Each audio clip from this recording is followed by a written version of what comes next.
All right, Lucy, welcome. Thank you. And yeah, I got held up at a fuel station that had no FPOS. So, I'm sorry I'm late. I got waylaid. Where are we up to, Ash? Well, I was just giving everyone a little overview of who QENDO is, and what we do, and I'm going to try and live stream this to Facebook. Oh, great. So I'm going to give Exciting. it a whirl. But if you want to kick off, get started, I just found out from Matilda that she is leaving from Lord Howe Island soon, which is really cool. So we've got a few people online, so I'll hand it on over to you. Great. Well, thanks all for being patient. And I just want to start by acknowledging that the Aboriginal and Torres Strait Islander people as the first peoples of the country that we're in and wherever you're calling from today. I'm calling from the lands of the Gimoy, Wallabara, Yidinji and Yirrakanji people and want to pay my respects to their elders past and present. And got the privilege being on country with some elders today, which was really special. And yeah, also I'm going to talk a little bit about my endo journey, and my adventure. But I wanted to start by, I guess, saying that the thing I know about endo is that every single person's journey with endometriosis is extremely unique and different. And so I'm going to share a little bit about my journey and how I've got to a point where I can have a pretty stable life with the stage 4 endo that I have. But I don't want to share this in a way to say in any way that this is like something that everyone can do or yeah, but I want to share my experience, so maybe it's something that we can chat about or people can, learn about, because it took a while for me to learn. So I guess I just want to start by saying we've all got different experiences, and yeah, we're in different places, and my journey is my own, but hopefully we can all learn from each other. So with all of that in mind, yeah, it was 2017 when my doctor sort of sat me down and said to me, like, Lucy, you're anemic, which means and really anemic. Your iron is so low that your body cannot produce functioning red blood cells anymore. And we really need to figure out why. And I'm going to send you to some reproductive specialists to have some tests and see if they can figure out what's happening, because it sounds like to me that you have abnormal periods. I didn't know anything about endometriosis or adenomyosis or anything, that I think the average person, this is, back in 2017, there wasn't the same, I feel like there's still not enough awareness, but there's certainly less awareness back then. So I went along to my specialist appointment and had a pelvic ultrasound, which showed nothing. And I got told, something's going on, but you definitely don't have endometriosis. And I was like, cool. I have no idea what that is, but you're a specialist who's telling me I don't have it. So great. I'll sort of carry on with my life and we'll keep trying to figure this out. And I, was Matilda's, I think, on the call tonight. I was planning this big adventure with Matilda to paddle down the coast of Alaska and Canada, which was a 2,042-kilometer kayaking trip. And I've always had a really big adventurous nature, and I worked as a wilderness guide for a long time. And, even when I was working as a wilderness guide, I was still dealing with heavy periods, really painful periods, but that had been normalized for me. And so I just, like I think many of us, thought that it was normal to be in crippling pain that meant you couldn't stand up, and when you had your period and had periods that went for, a really long time. And at this point, my periods were 2 weeks long. And I used to call them the floodgates of hell because that was so heavy. And yeah, during that first expedition I did with Matilda, the big, 2,000-kilometer ocean kayak, I had my period for 2 weeks of every month, and that was a 3-month trip. So I effectively had my period for, half of that journey. And so before I went away, I said to my doctors, like, I feel like maybe I should, try something to try and solve this, and to help me with how heavy my periods are and how long they're going. But I was really hesitant to take any hormonal pill because I grew up with epilepsy, which went away when I went through puberty. So there was they don't have any research on it, but there was some links between my epilepsy and hormonal changes. So I was really worried about taking hormonal pills or having a hormonal IUD. So at that point, they put me on tranexamic acid, which really had no effect at all. And so I did this trip with, really heavy periods, long periods, fatigue, and I did it, but it was really challenging and hard, and my symptoms just got worse from there. And that was in 2018. We did that trip, and from that point on, I kept trying to get answers, like so many of us do.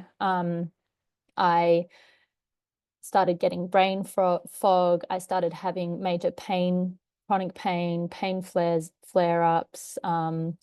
I started getting, bowel symptoms and really painful gas, and, all of the symptoms of endo, but I still didn't know what endo was, until in 2021, my twin sister was diagnosed with endometriosis, and I started learning about it, and I thought, oh, I have endo.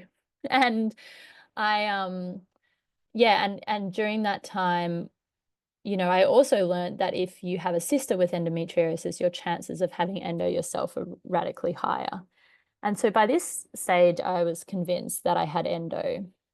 And so I started trying to speak to doctors about it, and I went back to reproductive specialists, and they sent me for more and more pelvic scans. I think in 2021 I had about 5 pelvic ultrasounds, which showed up absolutely no endometriosis, and they're like, you don't have endometriosis, so we're not seeing anything on your scans, so we won't give you a referral for surgery. And at that stage, I wanted surgery mostly so I could have certainty about whether or not I had endo, because I felt really convinced. But in the meantime, I decided, okay, well, I think I know what this is. I'm going to start trying to do some of the things, that are, that are recommended by the different sort of resources out there. So I started doing some research. I found QENDO. I found the QENDO app.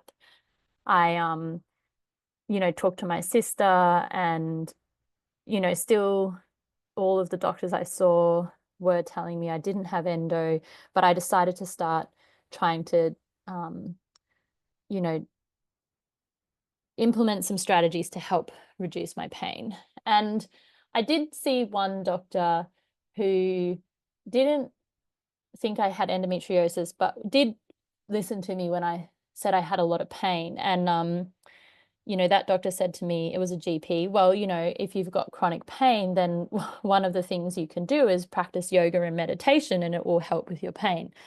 And I just remember being so angry, because for me, it felt like this doctor was telling me that I could just meditate my pain away, and therefore it was just in my head and I didn't need to worry, and like it wasn't real.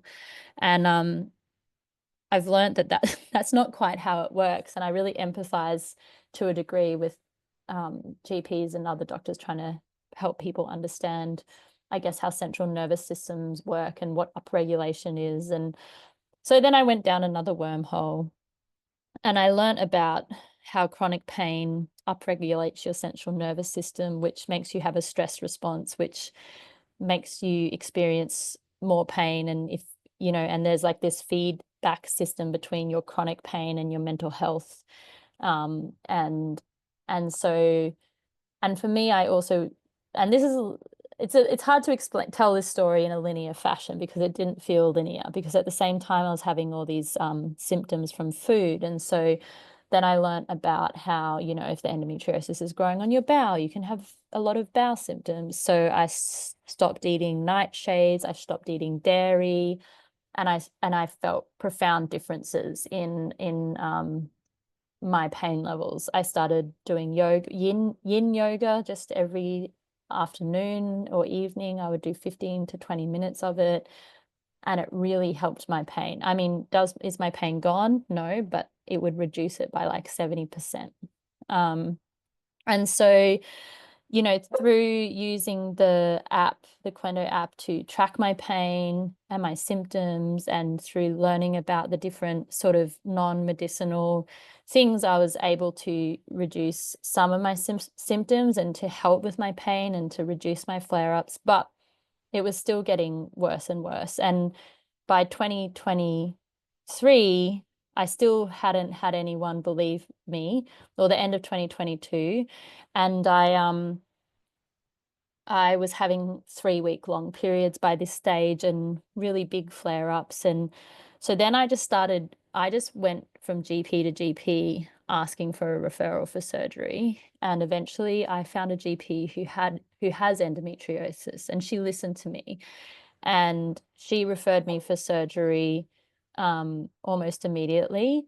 And I managed to arrange that surgery, and even the surgeon didn't really take me that seriously. And he said, oh, you know, it'll be a 20-minute surgery. It's probably stage 1 or 2 endo, and, you know, like, it'll be done pretty quickly. And I went through a lot of anxiety with the informed medical consent and the informed financial consent. And it was only resources online and some experiences of other women I'd connected with that helped me navigate that, so that I wasn't, you know, going to pay a huge bill if I woke up from a longer surgery. And in the end, that was really important, because when I did finally have my surgery in 2023, it was a 3-hour surgery, deep infiltrating endometriosis, stage 4. It was all over my bowels, all over my ovaries and my uterus and my pelvic wall. And yeah, the recovery from surgery was a while.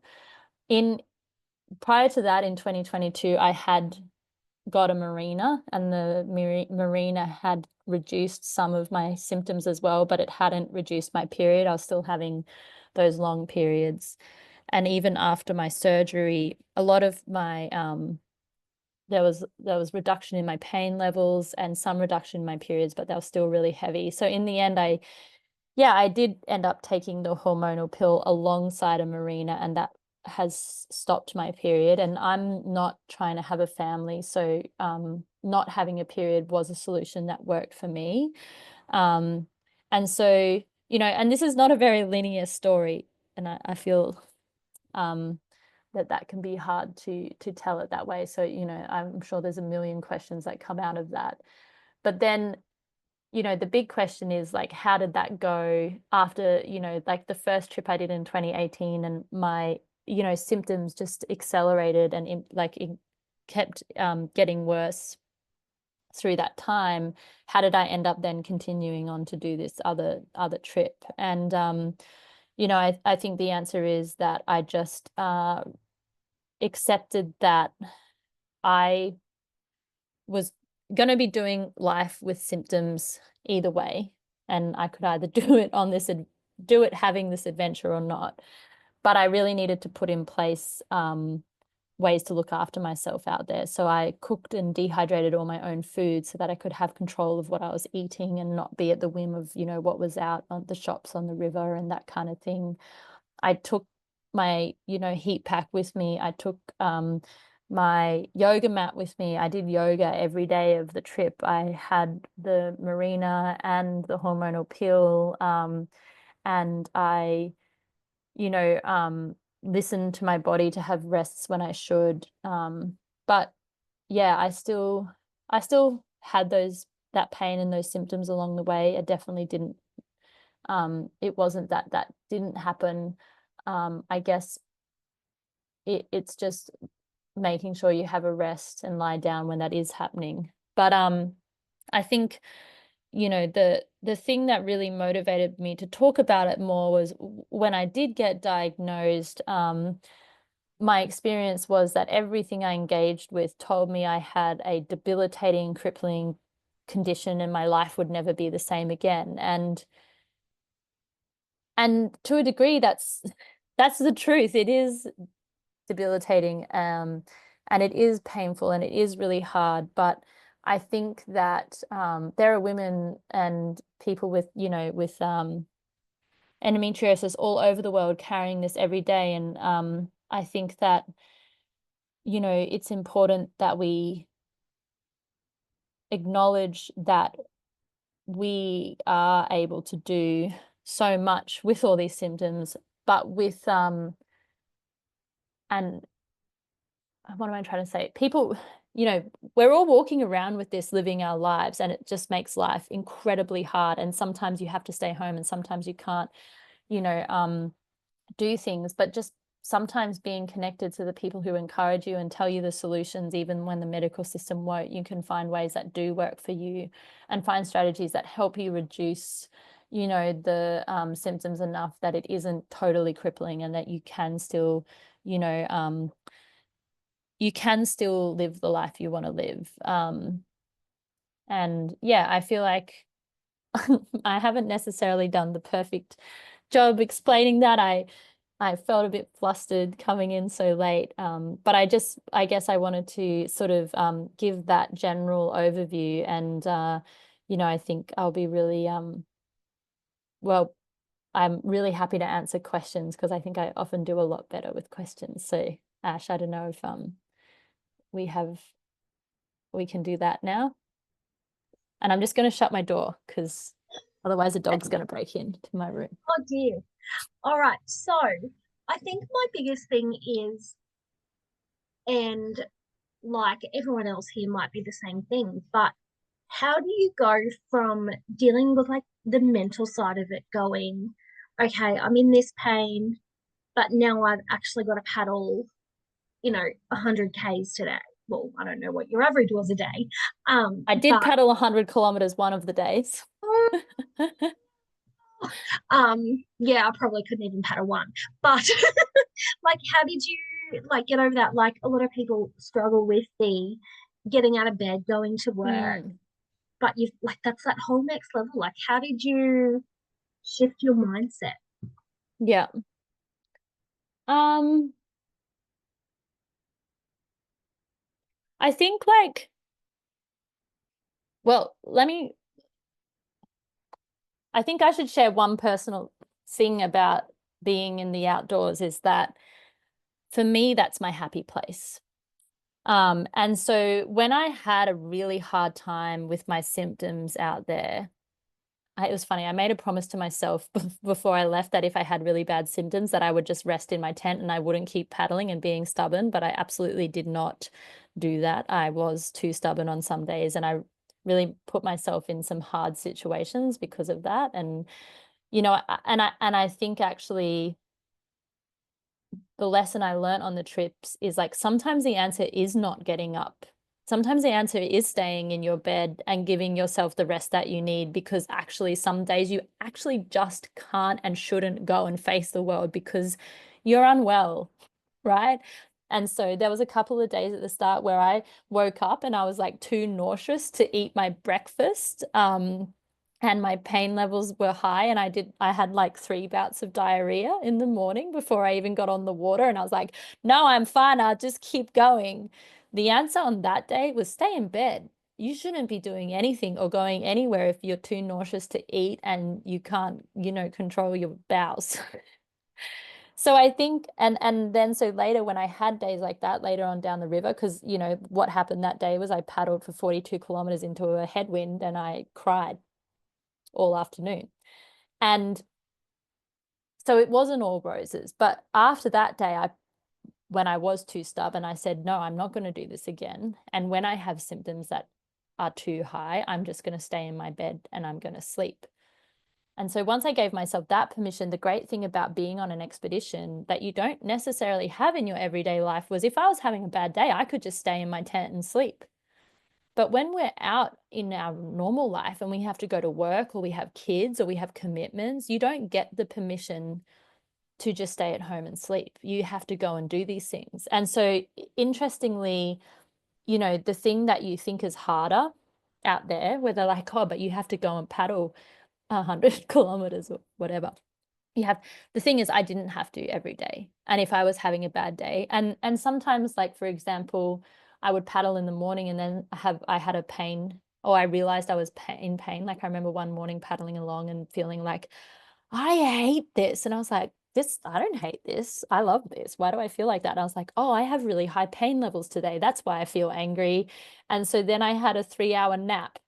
And then I kept paddling, because in Alaska, the sun never goes down. So it really doesn't matter when you do anything, you can just have a nap.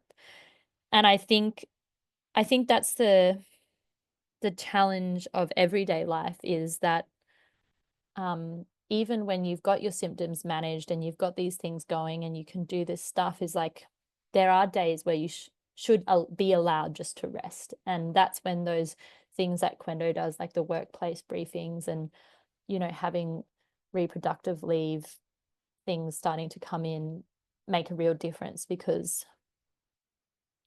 yeah, some days you should just stay in bed, I think. Even if you can paddle 3,000 kilometers, it doesn't matter. It doesn't mean you can do it every day. Yeah, that's, I think, giving yourself permission to, like, the amount of times, you know, and it's a lot harder now, you know, when you work full time and you have kids, like you said, like, it's Oh, harder to give yourself that permission to do that, to rest. So that's something, you know, that a lot of people are still learning too, is mhm. realizing it's okay to do that. Yeah, that's, yeah. So And well, and I'll answer just one more little bit of that, because sometimes I think in our life we actually can't. You know, whether it's because, you know, it costs a lot of money to have a chronic illness and you actually have to go to work because you got bills to pay.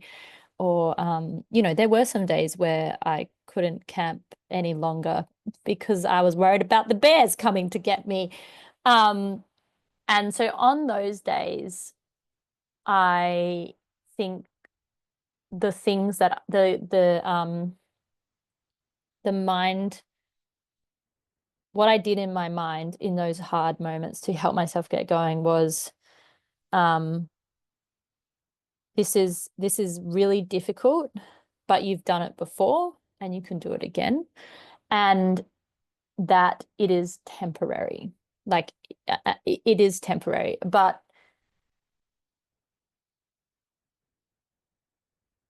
and it will pass. And there'll be another day where it comes back again. Um, and I think it's having that, I think in the way that it's like, well, I'm not going to wake up tomorrow and not have endo. So I can either do this in pain and have a good time doing something amazing, or just like making the most of the day, or or I or what, you know. So I think sometimes it's like, that's just the cards you get dealt. I don't know if that's helpful. I think so. There was one question that came in on our social media during the Mm, week, and it was, what made you decide to do this trek, mm, knowing full well of your, like, the reproductive issues that you might have while you're traveling? yeah, And how did you prepare? Like, you mentioned the marina and the pill, yeah. and having a heat pack, but was there anything else, Mm, like, even potentially for our, like, backpacking friends who might be, mm, like, any sort of travel-y tips? Like, mm, because I know you were over in Japan and then came back mm, here and then went back. So, mm, like, travel with endo pelvic pain tips would be mm. really good. Right. Yeah. So this is, you know, for me, I am like the biggest klutz you'll ever meet. Like, I am so uncoordinated. I cannot play any ball sports. I cannot play team sports to save my life. So during my childhood, I didn't have a lot of body confidence because I felt really like I was a bit useless at everything. But at school, they had an outdoor education program. And when I started doing hiking and canoeing and kayaking and rock climbing, I was like, oh, I can do this and I'm all right at it. And I, for the first time, felt confident in my body. And so like in my life, outdoor education, outdoor recreation, and adventure sports has been the main source of my body confidence, which I think as, you know, women and non-binary people, you know, like well, actually, and for men as well, but for everyone, body confidence is a struggle. And endo took that away from me, you know, in a lot of ways.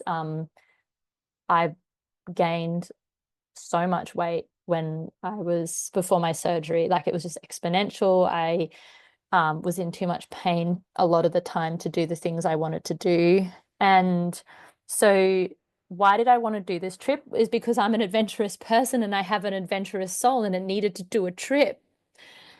And I also wanted to see if I could do it and to find that strength and that confidence in my body. And I think there's something really special about having something like endometriosis and then finding a way to do challenging things, whatever that challenge is. Like your challenge might be going for a 5K run. I did that for the first time the other day and it blew my mind because I've never run more than 1 kilometer in my life.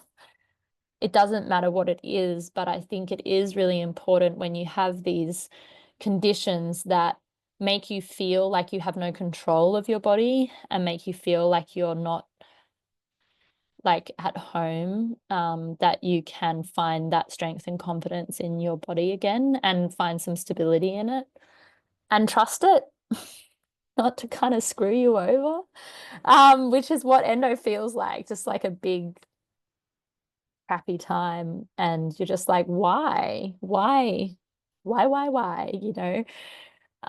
And so I think, you know, doing this expedition gave me a lot of my sense of control in myself back. So that's like maybe a bit of the why. So traveling, so one thing I've learned, I don't know, a lot of people get like constipation with endo. I have the opposite because I like to be unique and be like the unusual type of person. And so I take lots of probiotics when I travel because that actually really helps with gut health. And I think it helps both ways actually. So I took probiotics on my trip. I take it when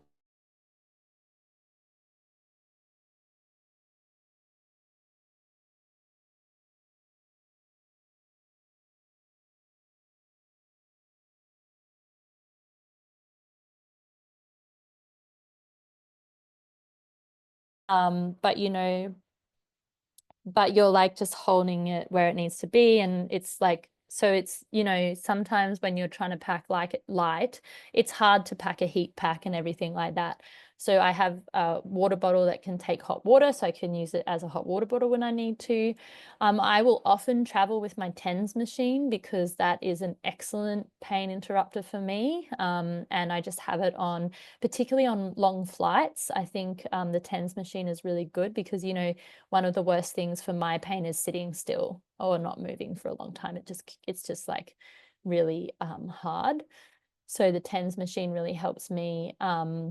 You know, I have my medication, but I also have I have a travel yoga mat. And I think one of the things I've learned about my pain is that when I don't like, the instinct to pain is to lie still and rest. But what I've learned is movement is the biggest solution for my pain. So actually, I often had on average less pain on my expedition than I did at home. But that's why I always take my yoga mat with me, is because even if I just do like I've probably got like 5 out of 10 pain right now because I had a stressful drive home and I had to drive an hour. So driving for an hour, stress, you know, now I'm in 5 out of 10 pain. But I know if I go and do 20 minutes of yoga this evening, that'll get down to a 2. And so having that yoga mat and prioritizing having that in my luggage is a big thing for me. So good. Does anyone else on the call have any questions I'd like to ask Lucy? The chat function and the Q&A are both working. But I guess I have a personal sort of question, and that is, what was one thing that you learned about yourself and about your condition on this latest adventure? I think my big lesson was around what I shared before. Like, I'm pretty stubborn, and that is not helpful with endo, right? Because actually what we need to do is care for ourselves and be kind to ourselves, and just forcing ourselves to do hard stuff on difficult days is incredibly unhelpful. And I learned that when I give myself permission to rest and to take the time I need, that I can succeed at the other things I want to do. So that was one thing. Um, and I think the other thing I learned is that stress is my biggest pain trigger. And my stress in my work is one of the hardest things. And I really noticed that being away from like the world for 2.5 months is like, I didn't have those, like, bears might be stressful, but I find capitalism more stressful. So anyway, so yeah, I think those were the things I learned, is like, when I make sure that I'm looking after myself and not exposing myself to really stressful things, I do much better. And also that I need to rest when I need to rest. Yeah. Love that. We have a question. What was the most exciting day on your? Thanks, Mum. Oh, That's is that mum? Hi, mum. Oh, um good. the most exciting day of my trip. Was it calling mum to let her know you're Of okay? Is that why she course. wants to know? Exactly.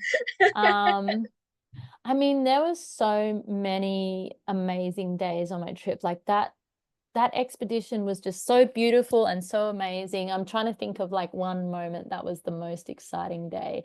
I mean, like, to be honest, it was probably finishing. Like, the last day of my trip was awful. It was so hard. It was like wind, it was pouring with rain, it was headwinds and waves and chaos, and it was cold. It was like 9 degrees.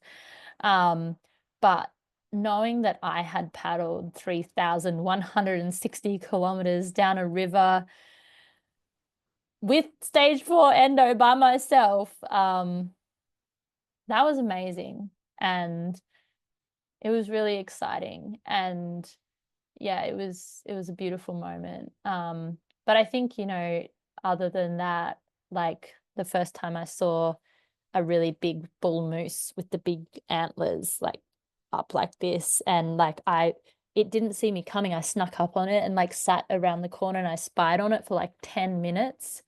And then the other one was, one morning I woke up on a sandbar, and this is when the sun started going down for an hour at the end. So I had an hour of darkness, very exciting. And so I woke up and the sun was rising, beautiful orange sky.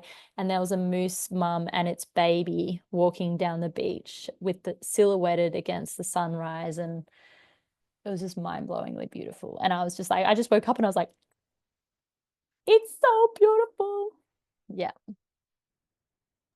Yeah. That's just one of those like once in a lifetime opportunities to see that. Like that's I was always worried that I was going to get a message to say Lucy's had an encounter with a bear. Did you see any bears while you were over there?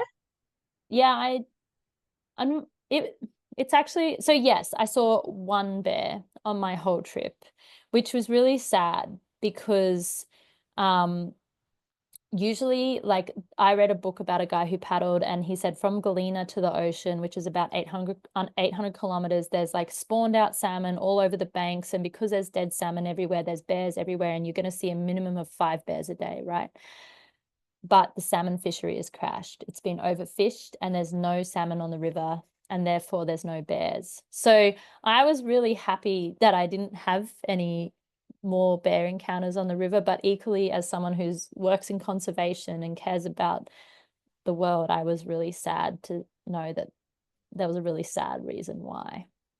That is, because you see all those like David Attenborough movie, shows Mm, of you know, the salmon swimming up the stream and the bears trying to, you know, to catch them. So Eat that's, them. yeah, And yeah, that's what it was like on the Yukon, but not, oh, well, that's, oh, well, I'm glad you had no bear encounters. Physically, that's good. yeah, I agree. Matilde has a really good question. Mm. Were people in remote Alaska and Canada aware of endo? And were there any support organizations, you know, like us, like the awesome Quendo over there? Or did you end up having any conversations with locals or anything like that? Yeah, I talked a lot about it because people, meet you and they ask you about your trip and why are you doing it and all of that. And so I would talk to people about endo. And yeah, there was some awareness of endometriosis, depending on, like in some of the bigger towns. But certainly there wasn't any support in these remote communities, right? I'm like paddling on a river that's in remote Canada and Alaska. They're mostly First Nations villages. They have a doctor who comes once a month. Um, so they don't get medical care unless they fly out. And to do that, they have to have Medicaid, which is our version of Medicare. And Medicaid doesn't have any literacy around endometriosis. So yeah, it's a really, you know, hard situation. And I'm sure that there's people in these communities who have endometriosis, who are just living without care. And while there might be there's like Alaska is a state of the United States, right? And it's funny because they're up above Canada. So they call it, there's Alaska and the lower 48. They call it the other 48 states. And so in the lower 48, there is help for people with endometriosis. And there is an organization similar to Quendo, obviously not as great. Uh, but but yeah, in these remote communities, there's not a lot of literacy around it. There's not a lot of care, and people are just sort of living without that assistance. Yeah, wow. You know, they've been saying like there was the World Congress of Endo in Sydney earlier this year, and they kept saying that, you know, Australian researchers and Australia, just anything in Australia is just leading the way. So hopefully, you know, with all the research and the advances that's happening, it can slowly make its way, you know, over to our overseas friends. Yeah. And I kept Anyone telling them else? about the website I and the love app. it. Yeah. Love But it. yeah, the app's not always available in other places, which is a No, bummer. no. So Yeah. the app's only currently available in Australia and New Zealand. Yeah. Jess has been working for a little while to get it to other countries, and it's Mm, a work in progress because we get so many tough. requests for it. So yeah, work Yeah. in progress. Watch your space on that one. Does anyone else have any questions, comments for Lucy? Maybe Lucy, anything else you want to add? Well, I'm in the process of making a film about my expedition, and I'm about halfway through. And so, I hope that hopefully it gets into some film festivals, and after that, I hope it becomes a resource, for Quendo. Um, because I think, what I just life is always going to be tough with endo until we find some better solutions. And that's why I love doing stuff with Quendo, because I feel like you guys are really pushing the world to have better research and to find solutions and to help us be a part of new studies. And it gives me hope, like that maybe in my lifetime there will be better solutions, right? But until that time, I think we really need to help each other understand what endo is, and what it feels like, and that most of the interventions that assist you with your endo system symptoms are things that just make life healthier anyway. So even if you don't have a diagnosis or you don't know for sure that you've got endo, there's so many things that you can try and put in place to make your life more manageable, and that while it is extremely painful and hard to live with and difficult, isn't it isn't debilitating. It doesn't mean you can't do things. You just got to find the way to support yourself and the communities that can help you, and the adjustments to what you want to do so that you can do them, and to rest on the days when you need to rest. So beautifully put. I love that. So I'm probably going to wrap it up if we don't have any more questions or comments. If anyone thinks of anything after the session, you are more than welcome to email them through to us. Or even better yet, you could follow Lucy on Instagram, which is at Passage Adventures. Yeah. So that's really cool. Go on and look at all of her recent videos. I've been looking, going, wow, like how cool is this? But please remember that if you are, struggling with endo or know someone who does, please remember that QENDO is here for you. We've got our support line, our app, our peer support groups, our new QENDO care. So if you just want to chat, also we have our support line, 1-800 Ask QENDO. Send us an email. We're here to help support. We're just wanting to help you live your best endo life, I guess. And, as always, thank you, Lucy, so very much for joining us online for tonight's Hour with QENDO. It's been great to hear about your journey and, not only your endo journey, but, your latest trek. And it's just, great that you can share this with the world, and you've been such a great champion of QENDOs as well. So we're so very lucky to have you on our team and shouting all the things that we're doing from the rooftops. So thank you so very much. And I really look forward to seeing your face more often Yeah. online. Yeah. And thanks to QENDO for like making it possible, because you're the ones who helped me figure it all out. That's what we're here for. But thanks everyone. You have a wonderful night, and yeah, follow Lucy on Insta. Thanks guys. See you later.